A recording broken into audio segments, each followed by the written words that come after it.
Be sure to join us at the end of this episode for some Phineas and Ferb news, including the new trailer for the upcoming revival.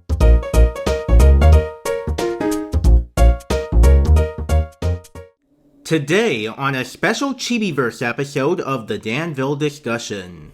Hello, Chibis! I'm Tater. And I'm Kiff. We are thrilled to be hosting the Roast of Dr. Doofenshmirtz! Tonight, Chibis will give this evil genius a good-natured ribbing. Oh, I better turn on my thick skin, Tater! Let's kick it off, shall we? Roast, roast, roast!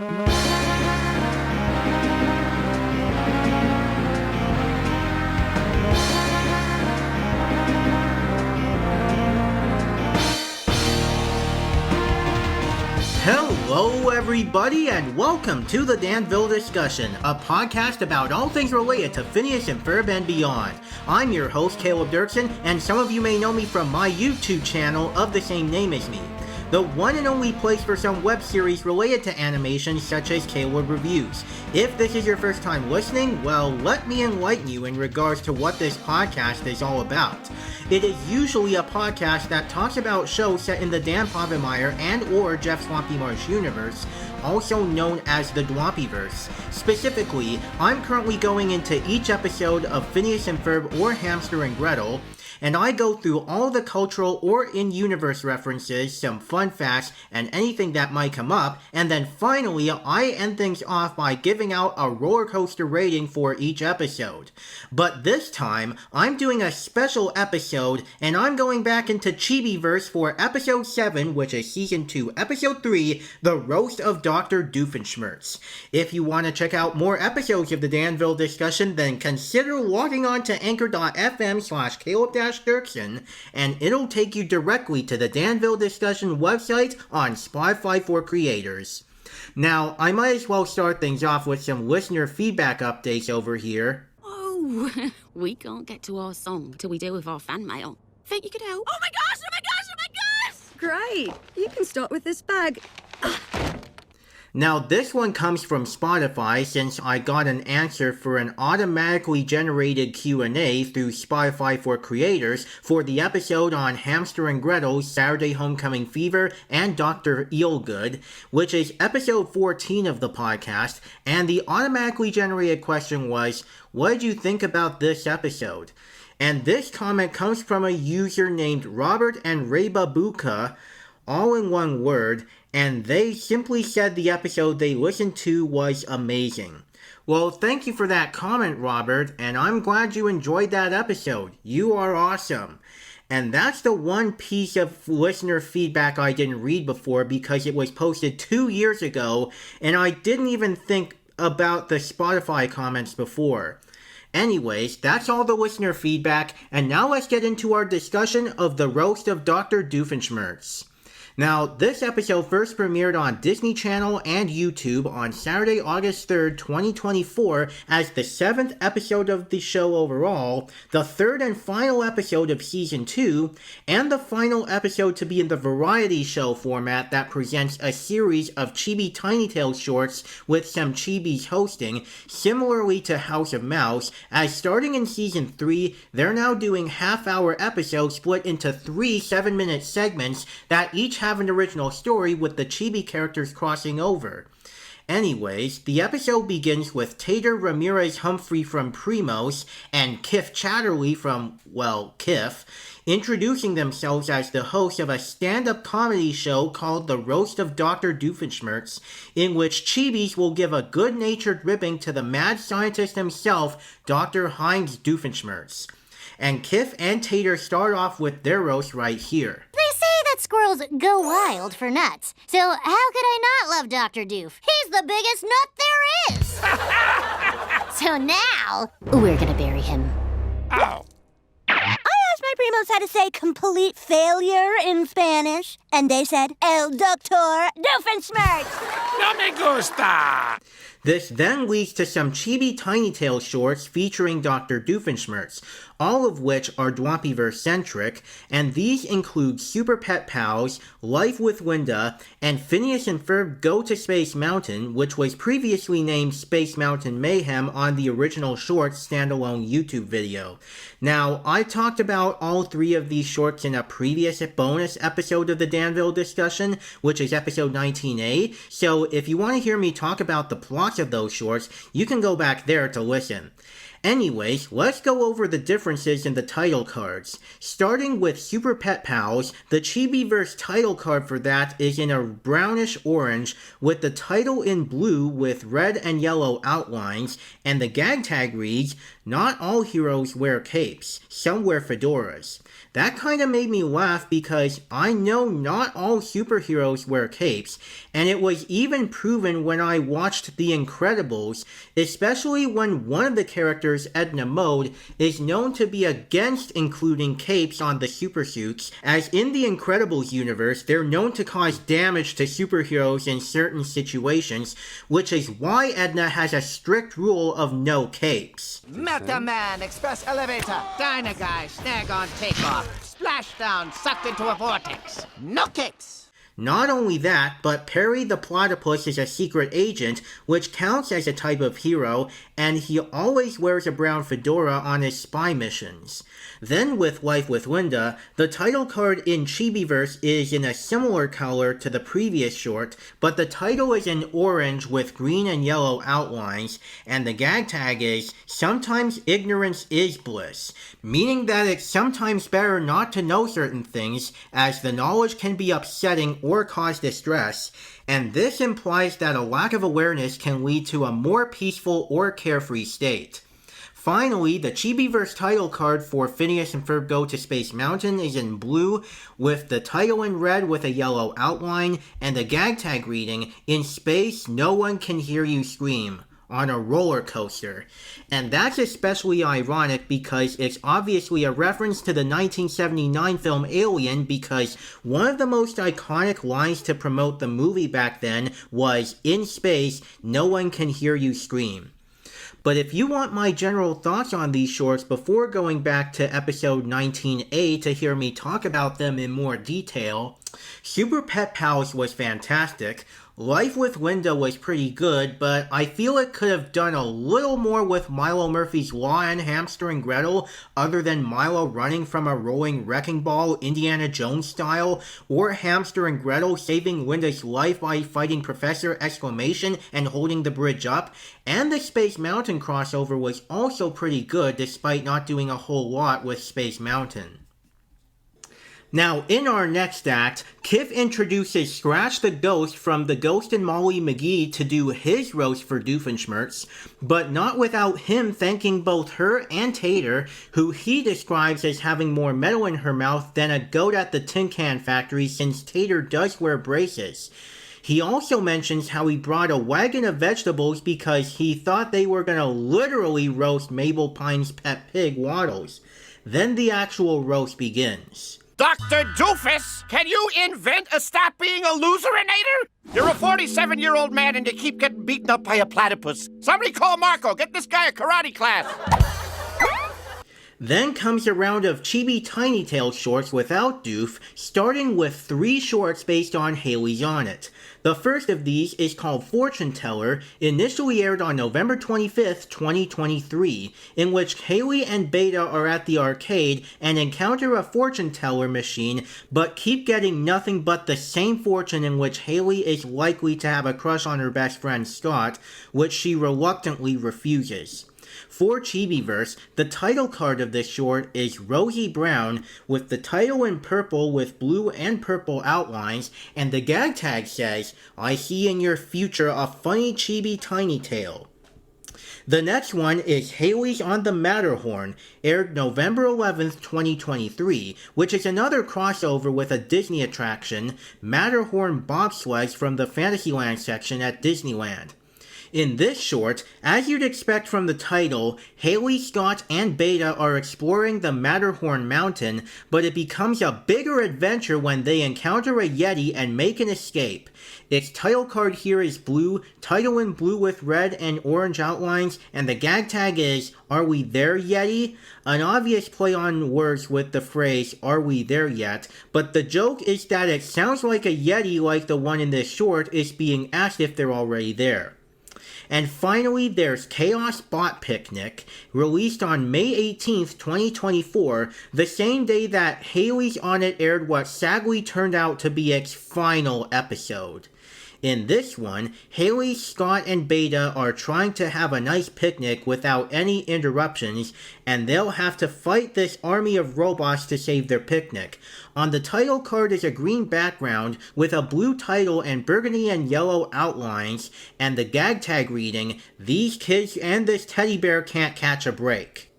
Now, I'm gonna be honest here, I have never actually watched a full episode of Hailey's On It.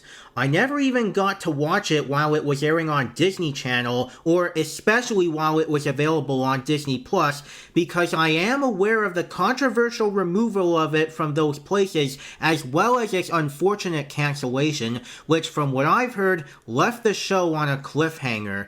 It only goes to show how far Bob Iger has fallen as a Disney CEO.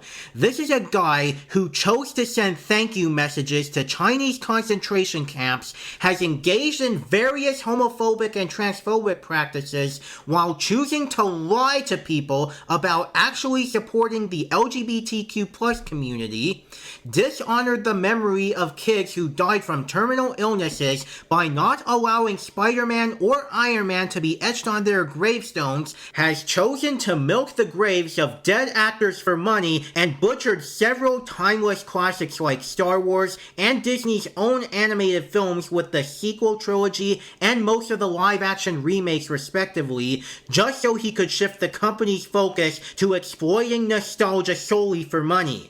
You know, like what Paramount is doing these days with SpongeBob SquarePants? But I'm going off topic here. Let's talk about my thoughts on these shorts.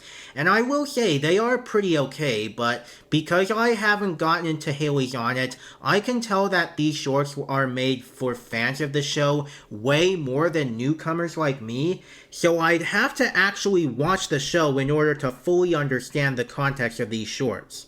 However, I do know the name of the three main characters already, and I do kinda consider Hailey's on the Matterhorn the best one of the three. Considering I am a bit of a Disney parks guy, I did go to Walt Disney World a couple times in my childhood, and seeing Disney television animation shows crossing over with some of the Disney park attractions for Chibi Tiny Tales is something cool to see, including Amphibia and Pirates of the Caribbean, and Phineas and Ferb and Space Mountain.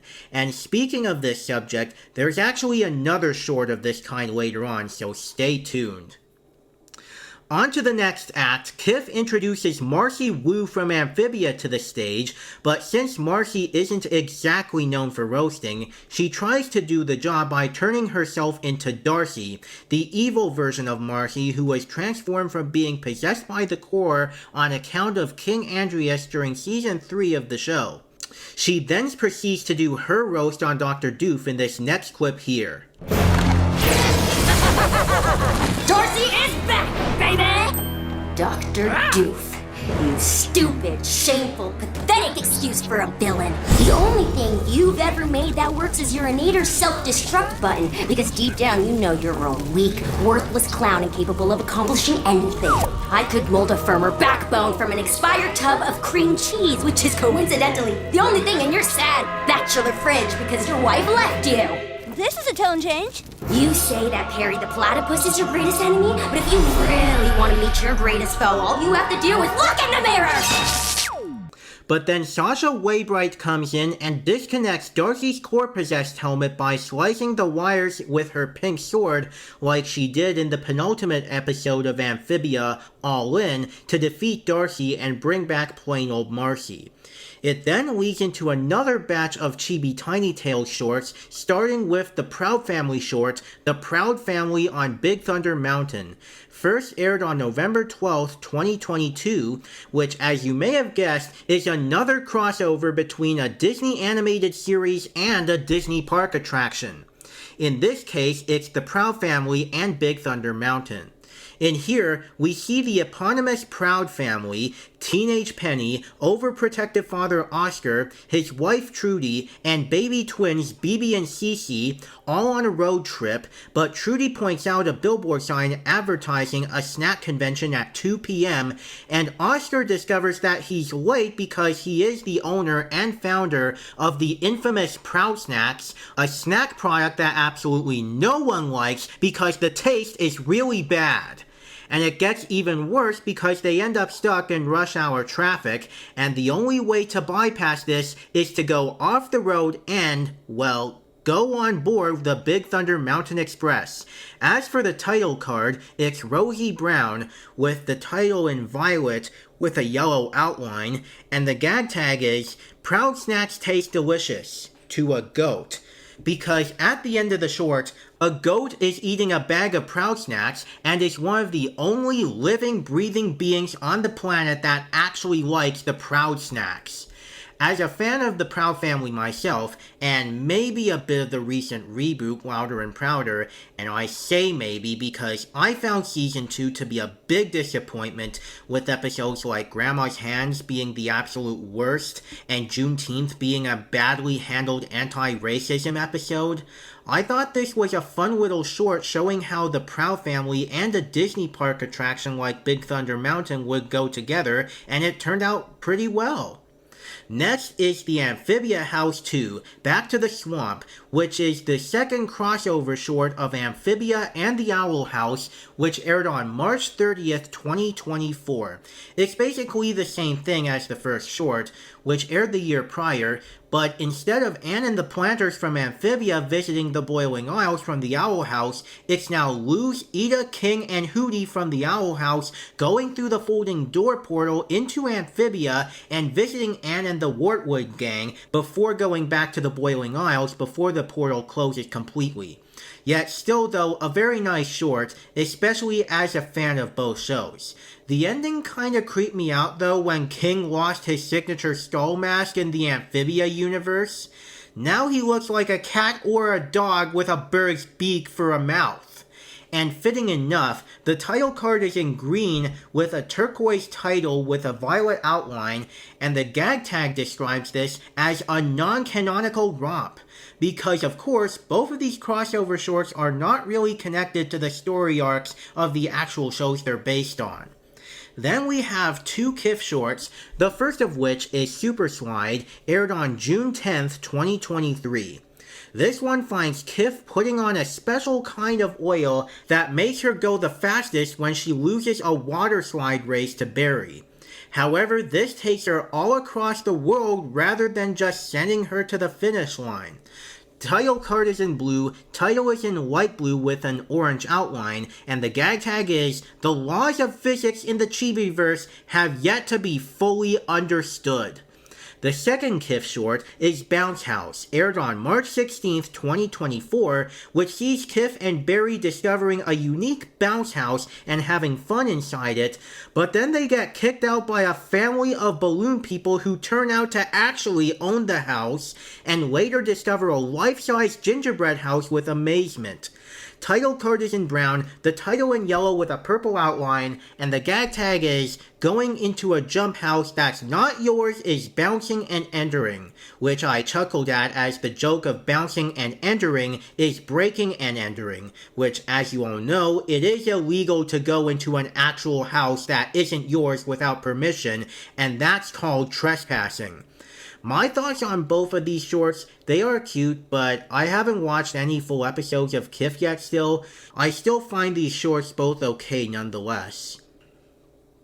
Now for our next act over here, Tater introduces the last guest for the roast, who is silent but has been given the ability to speak full English with the help of Gyro Gearloose's Barksian modulator. And that guest is none other than Dr. Doof's own frenemy, Perry the Platypus, who is normally voiced through his chattering noises by D. Bradley Baker. But here, since he is an Australian creature, he speaks full English with an Australian accent provided by Rhys Darby, a New Zealand actor known for appearing in many things, and if you know the Dwampyverse, then chances are you may also know him for being the voice of King Pistachion in the Milo Murphy's Law episode Missing Milo. Anyways, Doof is weirded out by Perry being able to speak with the modulator, and Agent P himself comes up with his little roast in this next clip. Why, hello there. Oh, that is weird hearing you speak. What can I say about my greatest frenemy, Dr. Doof? I'd take my hat off to you, but then you'd have no idea who I am. I don't get it. You know, Dr. Doof's best friend growing up was a balloon. One has ear for brains, the other is a balloon! But the one thing I've really been wanting to say after all these years is... But then Waddles comes in and charges right into Perry, causing him to spit out the modulator and lose his ability to speak. And it's worse when Tater steps on it and breaks it and asks, "That wasn't important, was it?" And Perry facepalms because it was important to him for his roast, and he'll never get to finish it without the modulator. It then leads into 3 Primos shorts, starting with Get Baby Bud's Binky Back, which aired on July 27th, 2024, which was the week before this episode aired, and it was also the first Chibi Tiny Tales short based on Primos. This one finds Tater playing with her baby brother Bud, but then he accidentally drops his pacifier on the ground, and it gets stolen by a bird in a tree, and Tater has her Primos help her out to get it back. Title card is in reddish brown, the title in orange with a light blue outline, and the gag tag is, "Having your pacifier stolen sucks," which, yeah, it is bad luck to not only lose your pacifier as a baby, but also have it stolen. But the joke I'm seeing is that some babies make sucking noises on their pacifiers, like the biggest example I can think of, Maggie Simpson. The next 2 Primo shorts are ones that were initially shown in this episode of Chibiverse, and then, weeks later, premiered by themselves, the first one being Odd Primo Out, in which Tater struggles to deal with her Primos doing everything she wants to do at once before she even does it, until they get some churros from a vendor and split them in 2 for Tater to share with them. As the gag tag references, spoiler, sharing is caring, shown on the same reddish-brown background with violet text. And then the last one is the other Chibiverse premiere short, Summer of Silenciosa, or Summer of Silencio as it's called here. In this one, Tater gets a new book, but finds it really hard to focus on her reading when her cousins are noisy, so she tries to find a good place with peace and quiet. The title card has a blue background, orange title with yellow outline, and a gag tag reading, "Sorry Tater, no peace and quiet in a Chibi Tiny Tale." Now, before I give my thoughts on these shorts, I want to give my thoughts on Primos as a whole. Besides the first episode, I haven't seen any other episodes of Primos. But I have known ever since we got our first look at the show in the summer of 2023 that people were understandably pissed.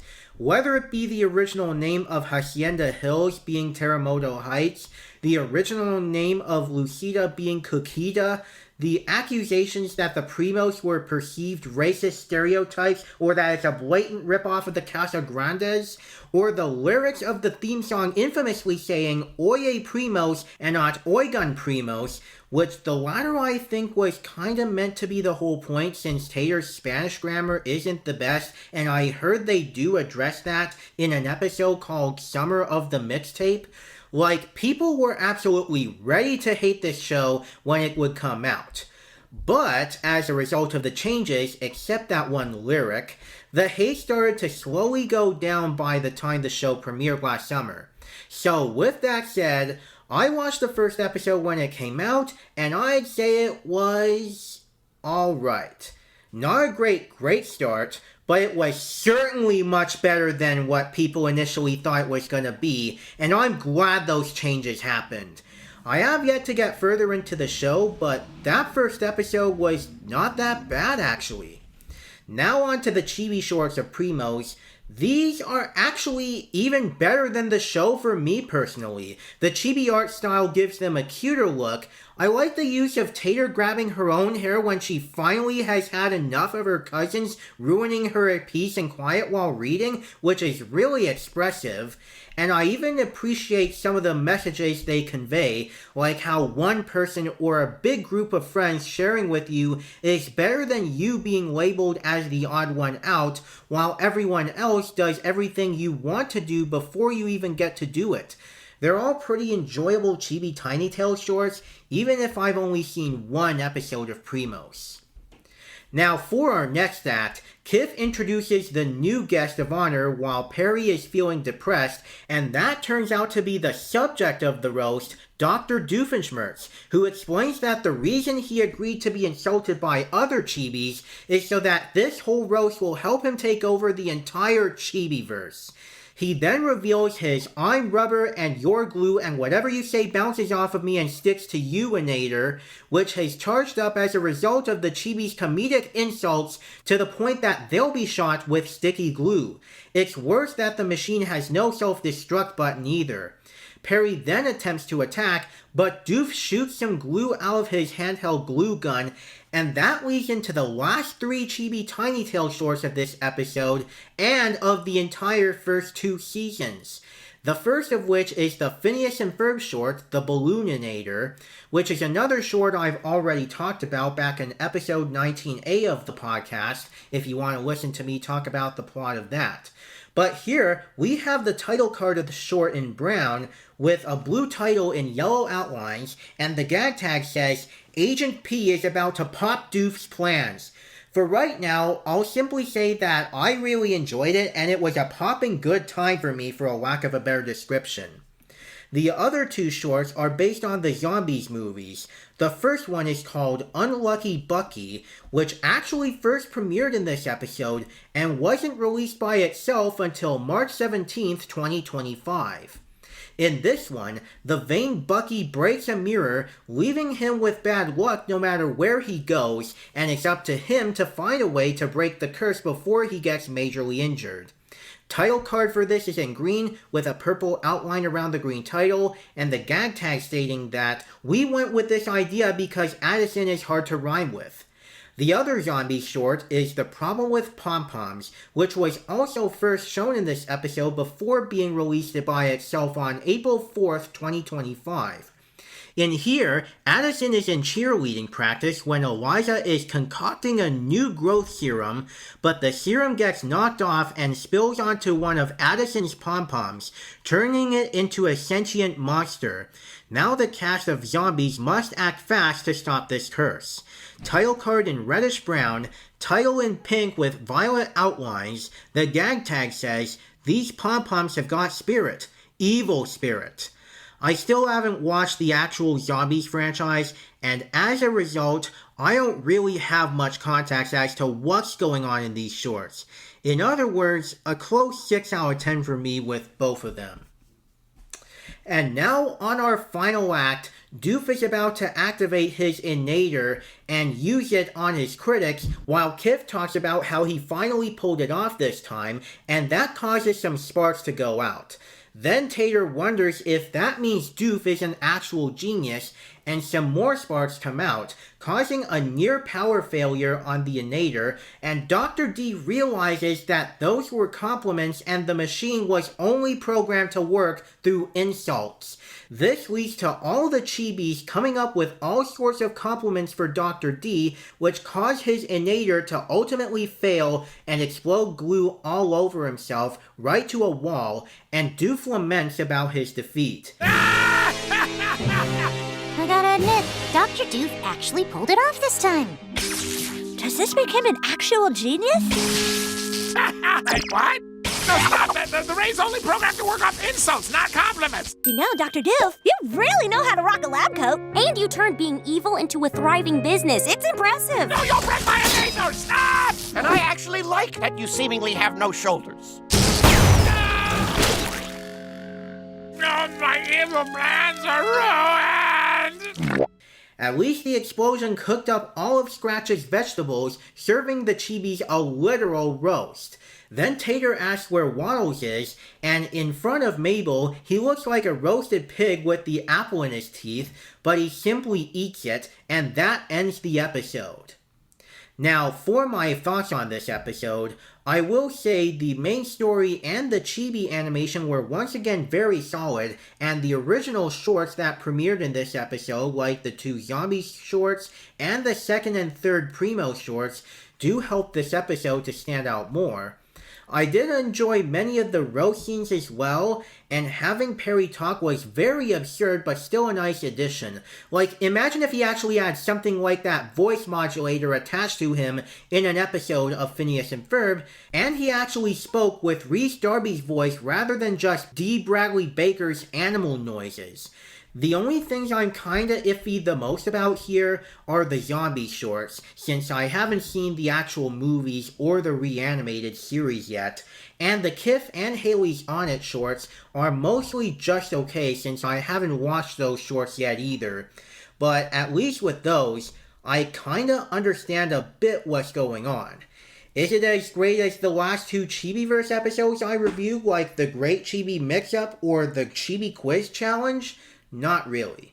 But did I have a decent enjoyment of it overall? Of course I did. And I do consider this a solid farewell to this era of Chibiverse, because next season, that's where things start to get more original, and for all the right reasons. Alright, so now let's go over to our roller coaster rating.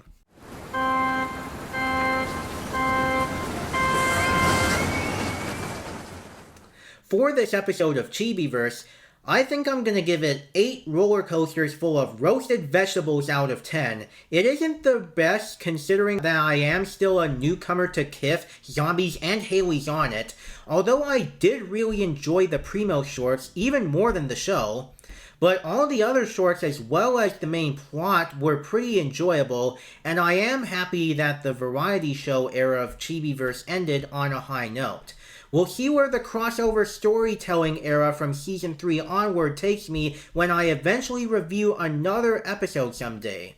Most likely one where the Phineas and Ferb, Milo Murphy's Law, or Hamster and Gretel characters play a bigger role for the sake of this podcast.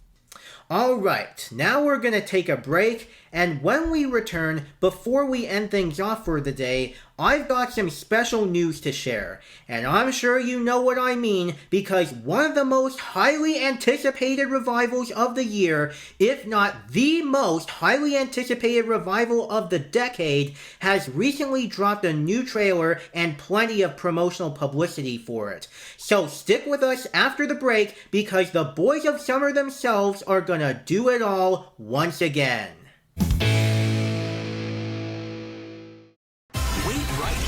We'll be right back to the show on Disney Channel.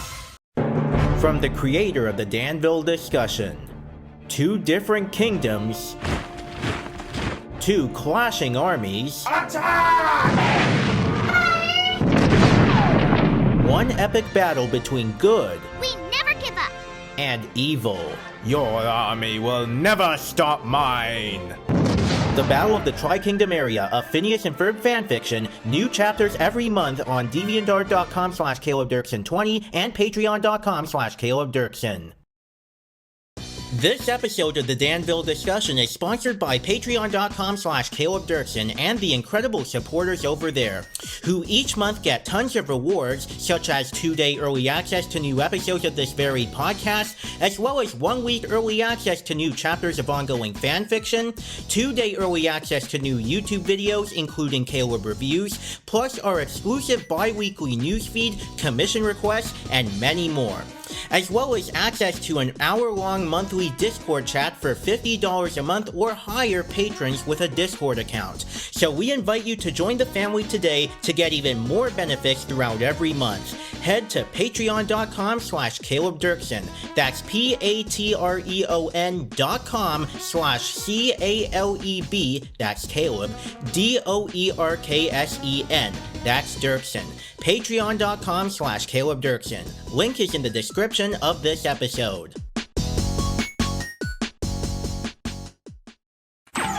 Now back to Phineas and Ferb on Disney XD. And welcome back. Now, before we wrap things up for today, it's time to go over some Phineas and Ferb news. Doofenshmirtz Evil News Update! So, over the past couple months, we've gotten a whole lot of updates from Phineas and Ferb. The magazine comics have been reprinted into brand new collection books by paper cuts every once in a while, and I am willing to get some of those in the future. We've gotten not one, but 2 new theme song takeovers for the show to promote the revival, one with Dr. Doofenshmirtz and one with Candace, and we've had some reveals of special edition Marvel comics with covers featuring the Phineas and Ferb characters in the roles of iconic Marvel superheroes like the X-Men, the Agents of S.H.I.E.L.D., and the Fantastic Four. But the biggest update from all this news, other than the sneak peek of the brand new episode that came out just recently, is the fact that now we have our first official glimpse at footage from the upcoming new season to give us a further idea of what we're going to be seeing all in one trailer. And since it took me a bit longer to put out this episode, even past the release of the new episode preview, I might as well say better late than never, and we might as well talk about it right now. So with that said, it is time that we shall be checking out the trailer for the highly anticipated and long-awaited 5th season of Phineas and Ferb. All right, here we go. Long time no see. I know what we're gonna do today. We're gonna bust Phineas and Ferb once and for all! Are we gonna do this again? Agent P, we suspect that Doofenshmirtz is back to his evil ways. And by suspect, I mean... He updated his social media status to evil again. Ha-ha! This is amazing! Check it out, Gecko Gear. Red Bull Hot Tub. It's a submarine sandwich submarine. I can't believe we hadn't thought of it sooner. Everyone hold on! Wow! Isn't it great? It's like old times. Time for the musical dance sequence. I am ready for summer shenanigans. Come on, guys. Let's do this! Oh, there you are, Perry. You guys are so weird.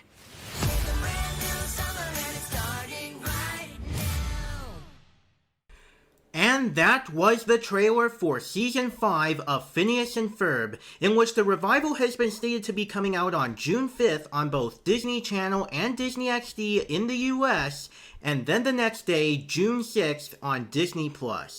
And alongside it, we've also got some news stories related to the new season coming from my source here on the Disney branded television press.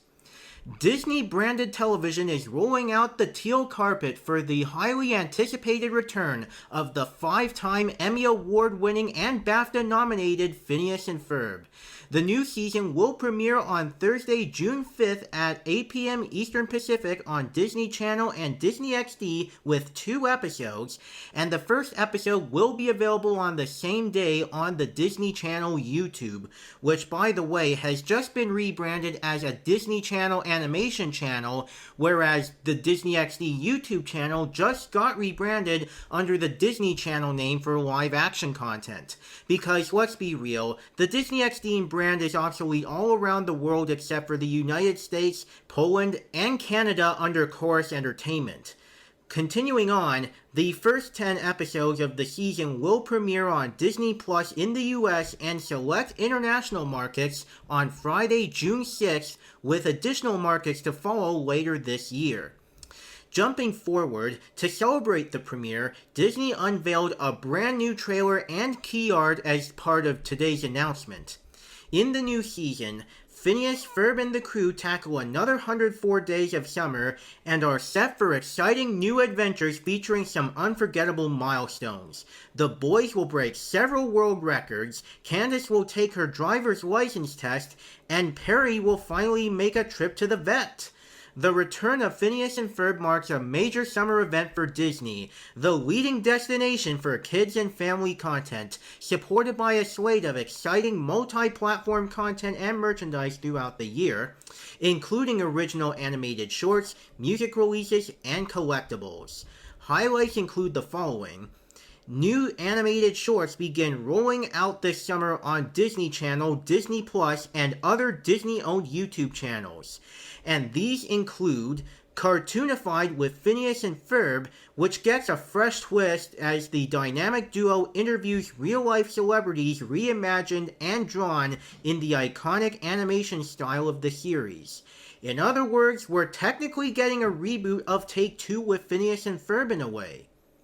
Agent P Undersea, meaning Agent Perry Undercover, follows Perry the Platypus, who returns as his alter ego, Agent P, as he takes on a new undercover mission to stop animal enemies from rival spy organization Anathema, the alliance of nefarious animals that has an exceptionally memorable acronym.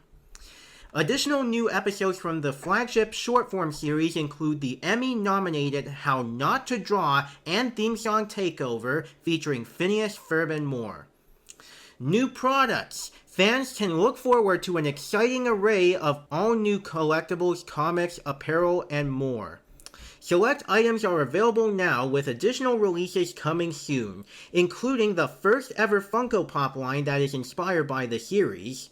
This June, Marvel Comics will feature the characters of the beloved animated series in a new set of variant covers for issues of Avengers, Fantastic Four, and X-Men, with original artwork from series co-creator and executive producer Dan Povenmire and Eisner-nominated cartoonist Jacob Chabot.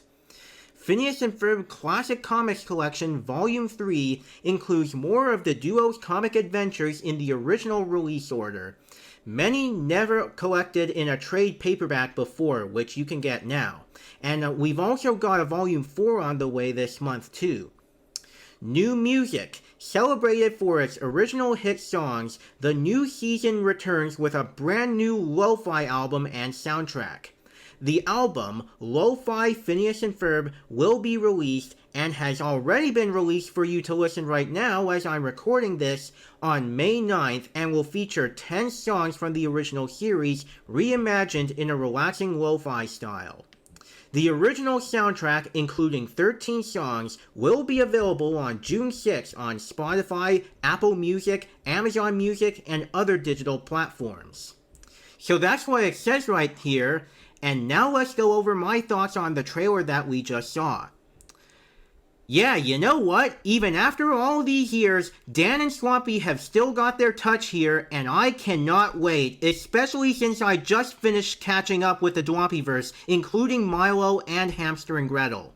Like, all the story ideas, jokes, and gags I'm seeing here already have me hyped. The fact that it's being set a year after the original summer is especially a perfect touch. With the storylines that are being presented, you have all the main kids riding toboggans on a mechanical ice wheel all across Danville, which is a bit similar to the foam town in Face Your Fear, but it's still a cool thing to see as it seems like a nice way to cool yourself down during the summer.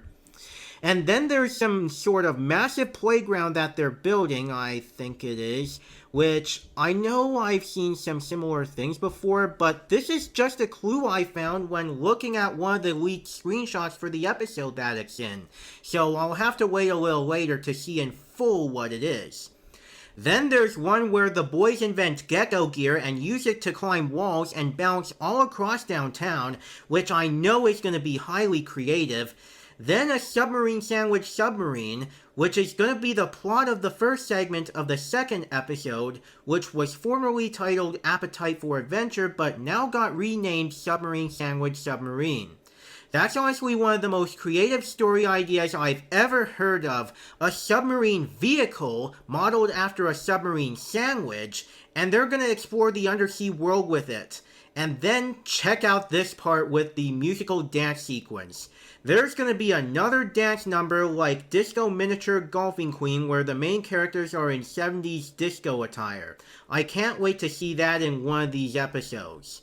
As for the jokes and gags, there is one I really liked at the end where all the kids are in a mid-air pose. Then Candace walks in, seeing that Perry is in the backyard, and when she looks at the air mid-pose, she touches Phineas and pushes him, rotating him around while in midair, and she says, "You guys are so weird." The magic of good meta humor. But then there's the factor of Dr. Doofenshmirtz, in which, of course, he is going to be returning to evil this season after spending the last 9 months, including Milo Murphy's Law, trying to be good.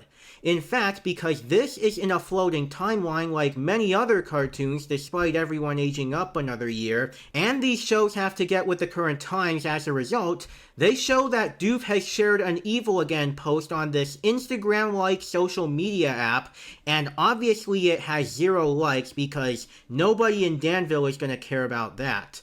Of course, when it comes to that, that's one of the reasons people were initially skeptical about this revival.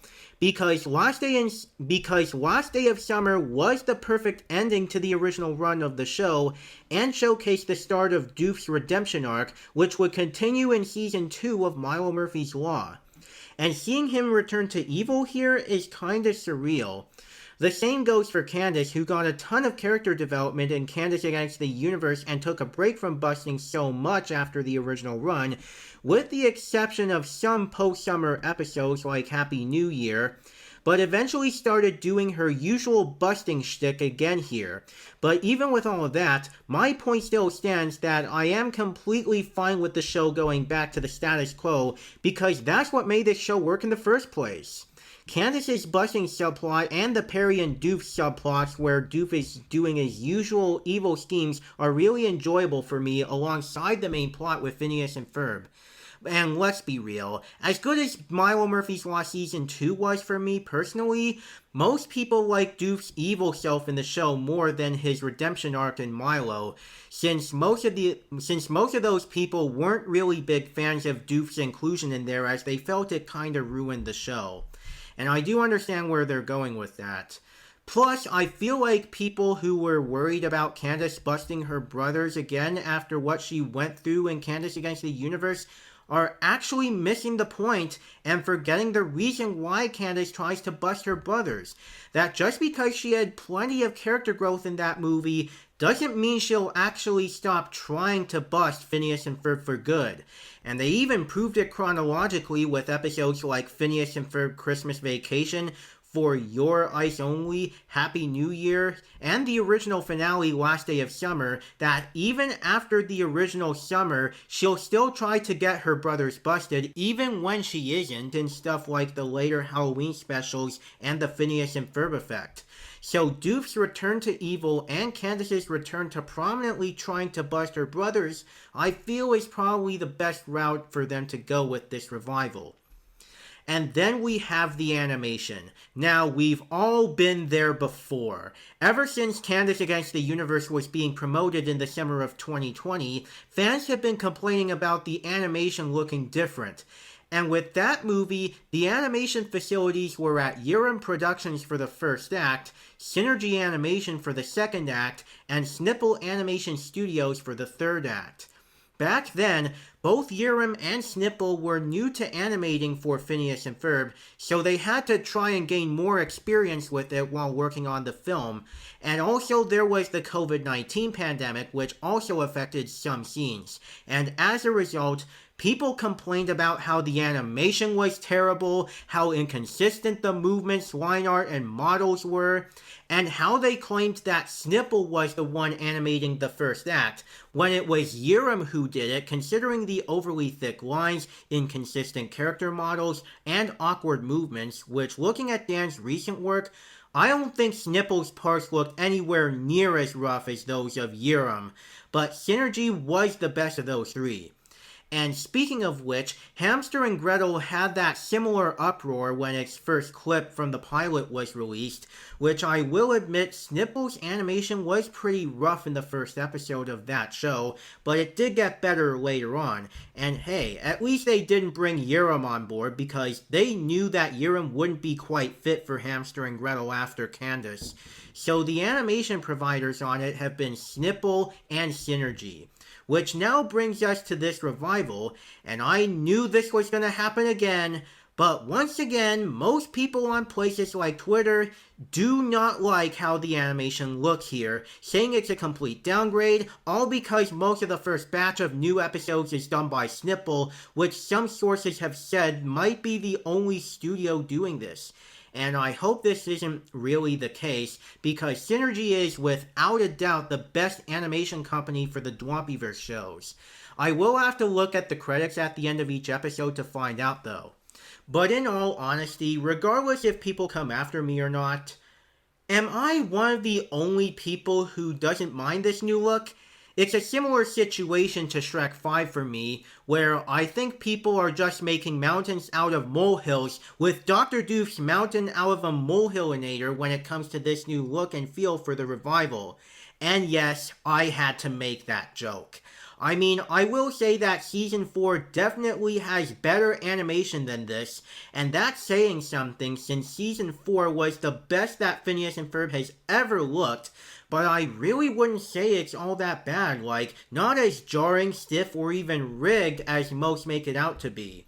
In fact, as an aspiring animator, I'm not a big animation expert, and at this point, I don't give a crap because for me, nitpicking every little detail in the visuals is not something I like to do. There's also some things to consider here. First, it's been 5 years since we got the last piece of Phineas and Ferb media. Yes, we do have Snipple and maybe Synergy returning for this, but just don't expect the revival to 100% look like how it was originally. Second, I've seen worse animation in Yurem's infamous first act of Candace Against the Universe and more rough animation in the earliest episodes of Hamster and Gretel, so I can guarantee you that Phineas and Ferb Season 5 onwards is going to look 5 times better no matter what.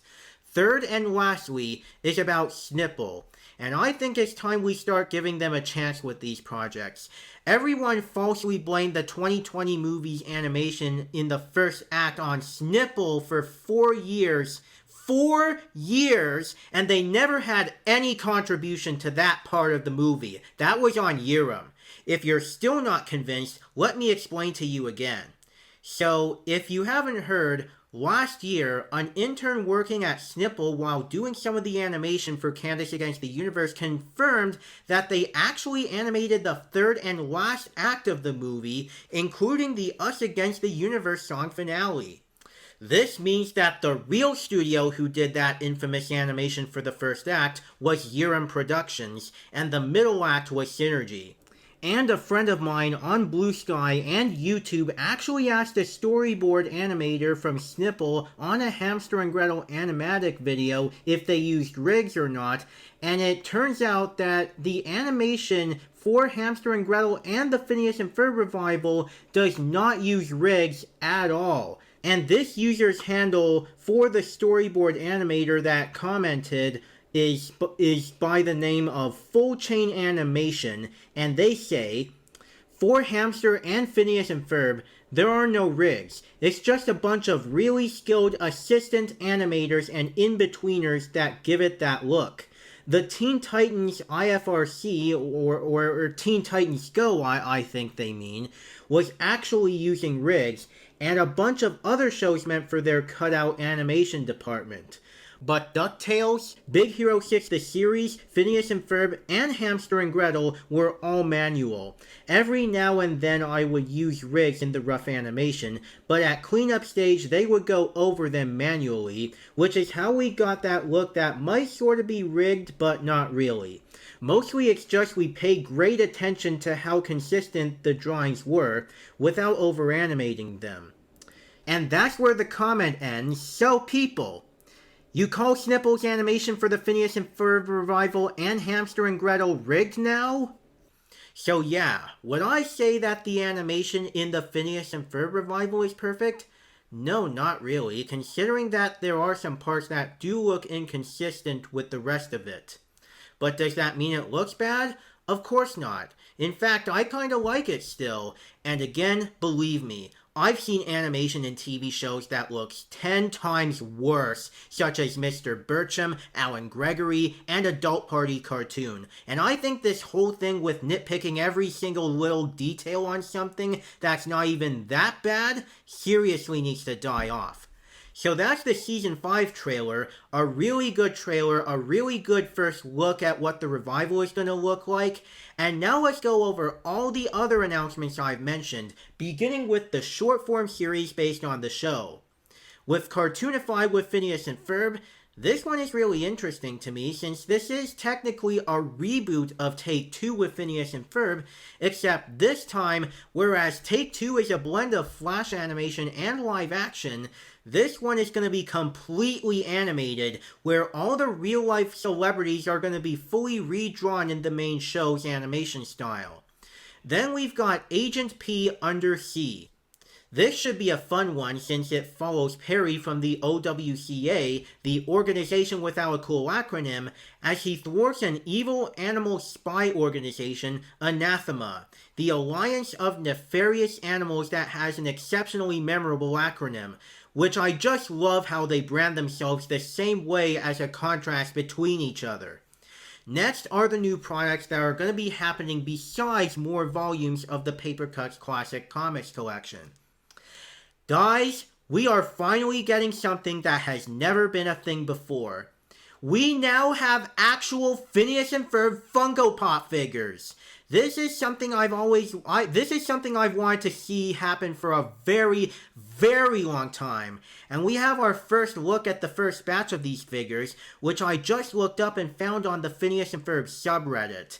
And here we have Perry as Agent P, which is oddly labeled as Agent Perry. Then we have Ferb, and last but not least, Phineas, which when I looked at the latter, it felt so uncanny looking at that figure from the front view, yet I can't help but think of it as an homage to those front-facing Phineas memes. Still though, these are definitely going to be worth it, and I'd love to get them one of these days. And then there's the special edition Marvel variant covers. The first is X-Men number 17, which has Candace as, I believe, Marvel Girl in the original 1960s comics, since her suit looks familiar, and she's fighting all these monsters and Ducky Momos. Yeah, this one looks real badass and epic, I gotta say. And this one is actually out today, June 4th, if you're listening to this on release. The second one we have here is Avengers number 27, in which you have Perry and the other Alka agents as the Agents of S.H.I.E.L.D., which really looks cool, and that issue comes out on June 18th. And last up is Fantastic Four number 33, and this is honestly my favorite one because you have Phineas as Mr. Fantastic, Ferb as the Human Torch, Buford as the Thing, and Isabella as the Invisible Woman, or Invisible Girl in her case.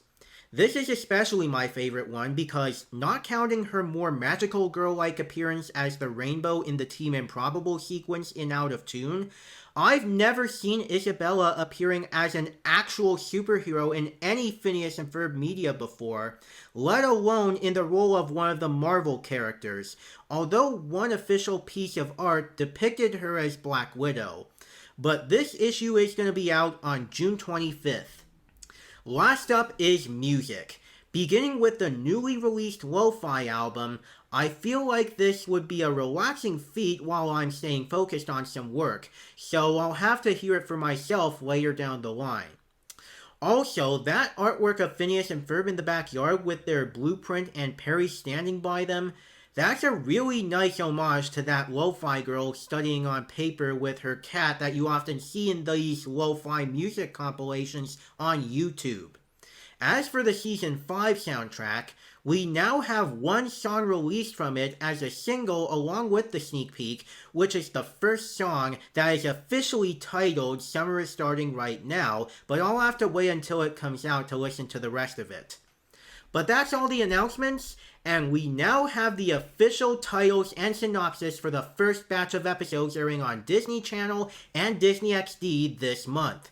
So after the first 2 episodes air tomorrow, June 5th, from 8 p.m. to 9 p.m. Eastern Pacific, every other episode will be airing back-to-back every Saturday from next week from 9 p.m. to 9:30 p.m. Eastern Pacific on those networks. So here I have my other source from the Disney-branded television press, and now, here we go. On Thursday, June 5th, we have for the first episode, Summer Blockbuster. The boys decide to ramp up their local summer block party with supersized attractions. Cloudy with a Chance of Mom.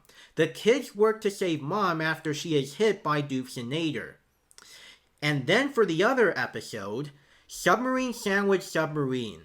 The kids build a giant submarine sandwich submarine while Doof steals food. And I might have said this before, but this episode was originally titled Appetite for Adventure. License to Bust. Candace tries to bust the boys while taking her driving test, and Doof causes chaos in traffic. This means we might have an episode that could resolve Candace's escapades to get her driver's license. On Saturday, June 14th, for the first episode, there's Dry Another Day. The boys build an endless ice luge to beat the heat while Doof brings oil to a water park. Deconstructing Doof. Candace and Doof see the same psychologist who thinks their experiences may be connected. So I'm guessing this is another episode where Candace and Dr. Doofenshmirtz meet each other in person. And the other episode has Tropey McTropeface. The boys build a giant zoetrope that goes on an adventure of its own. And you may have heard of this, but with the show's continued tradition of occasionally featuring celebrity guests, Canadian musician Michael Bublé is gonna be a guest in this one. Biblioblast. The kids build a massive bookcase that gets attacked by an army of Doof plants. Ah, so that's the massive object that they're building that I was talking about earlier when looking at the trailer. On Saturday, June 21st, the first episode contains A Chip to the Vet. The boys bring Perry to the vet for a checkup and build a pet wash while they wait. More Than an Intern. Carl tries to help Perry stop Doof while working 3 other part-time jobs. And then for the other one, we've got The Aurora Perry Alice. The Flynn Fletchers take a cruise while Doof steals shrunken goods. Lord of the Firesides. Isabella struggles to lead the Fireside Girls on her own while Doof renews his evil business license. So on one hand, we have another episode centered on the Fireside Girls. On the other hand, it's more in the veins of Operation Crumb Cake and not Isabella and the Temple of Sap or B-Story. Either way, I can't wait to see it.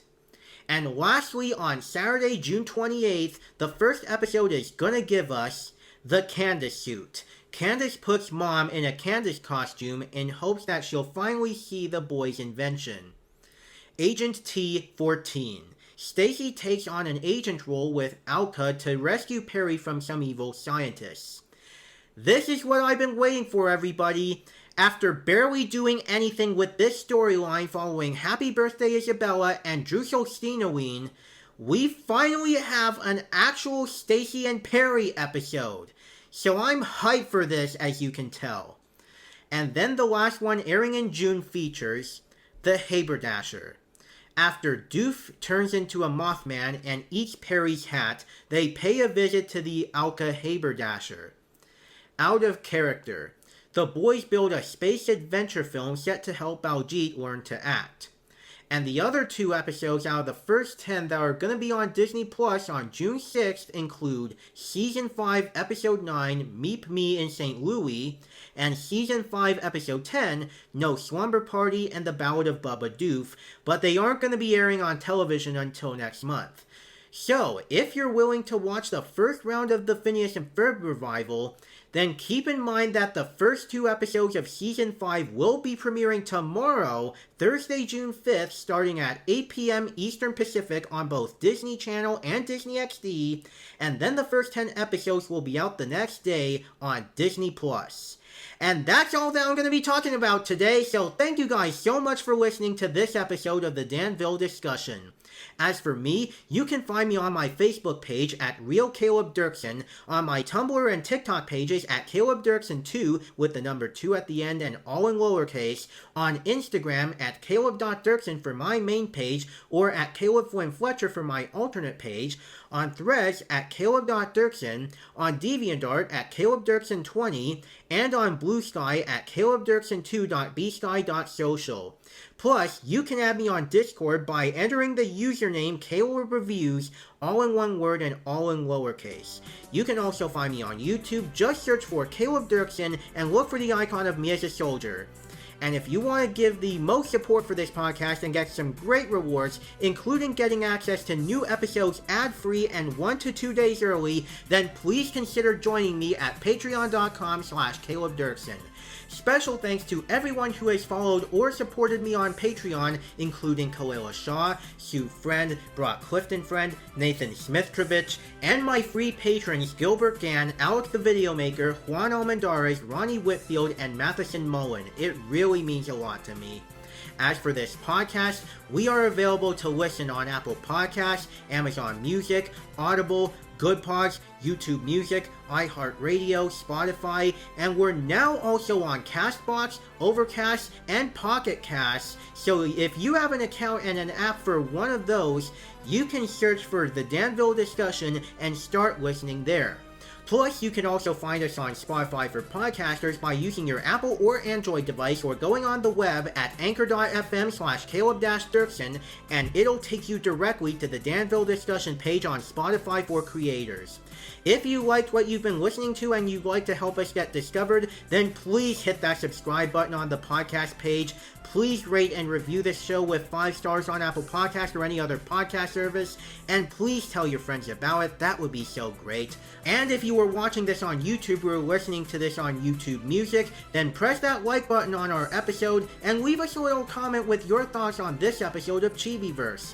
You can also share your feedback or ask some questions by sending us an email at danvillediscussion@gmail.com with either the Danville Discussion or the episode topic in the subject line. Join us next time, and I'm going to be delving into episode 11 of Hamster and Gretel, Grounded, and Sleep Over with the Enemy. Tune in next time for the newest episode of the Danville Discussion with all things related to Phineas and Ferb and beyond. And with that said, thank you guys again for listening, and until next time, this is Caleb, over and out.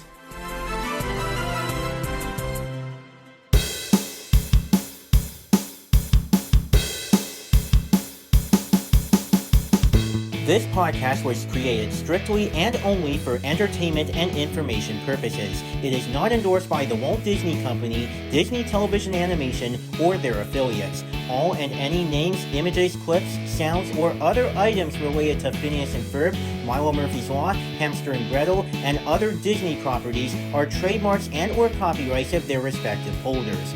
All original content from this podcast is the intellectual property of the Danville Discussion and the host or hosts running the podcast unless otherwise noted.